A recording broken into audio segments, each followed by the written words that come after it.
পাশের প্যাসেঞ্জার। হ্যাঁ, আমরা ড্রাইভারের পাশের প্যাসেঞ্জার।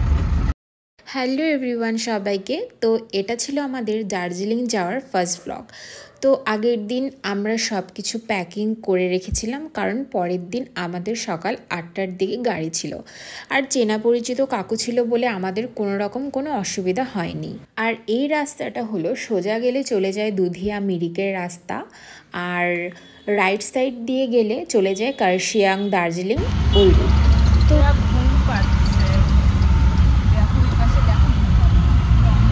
আমরা অনেক সকালে উঠেছিলাম বলে আমাদের ঘুমও পাচ্ছিল, কিন্তু রাস্তাটা যত আমরা ওপরের দিকে উঠছিলাম আর কুয়াশাতে এত ভরা ছিল যে আমাদের ঘুম পেলেও মনে হচ্ছিল না যে আমরা ঘুমাবো, কারণ সারা রাস্তা যাব, ভিডিও করব, এটাই উদ্দেশ্য ছিল সবসময়, যেটা থাকে মেয়েদের আর কি। তারপর কার্শিয়াংয়ের ঠিক একটু আগে একটু খাওয়া দাওয়া করার জন্য ড্রাইভার কাকু আমাদের বলেছিল যে তোমরা যদি কিছু খেতে চাও তবে খেয়ে নাও, আর গাড়ি দাঁড়াবে না, একদম দার্জিলিংয়ে গিয়েই দাঁড়াবে। তো আমরা এখানে মোমো খেয়ে নিচ্ছিলাম, আর পাহাড়ি সাইডের মোমো সবসময় খেতে ভালোই হয়। তো কার্শিয়াংটা পার হলাম, আর যেহেতু গাড়িতে আমার বমি করার অভ্যাস আছে, তো সেজন্য চকলেট নিয়ে নিয়েছিলাম অনেকগুলো, তো সেগুলোই খাচ্ছিলাম। তারপর বেশিক্ষণ আমাদের লাগেনি, এটা হলো আমাদের হোটেল, আমাদের 3 ঘন্টার মধ্যে আমরা পৌঁছে গেছিলাম। আর এই হলো আমাদের রুম। তো আমরা এখন এসে ফ্রেশ ট্রেশ হয়ে গেলাম, আর তোমাদেরকে রুম থেকে ভিউটা দেখাচ্ছি পুরোটা।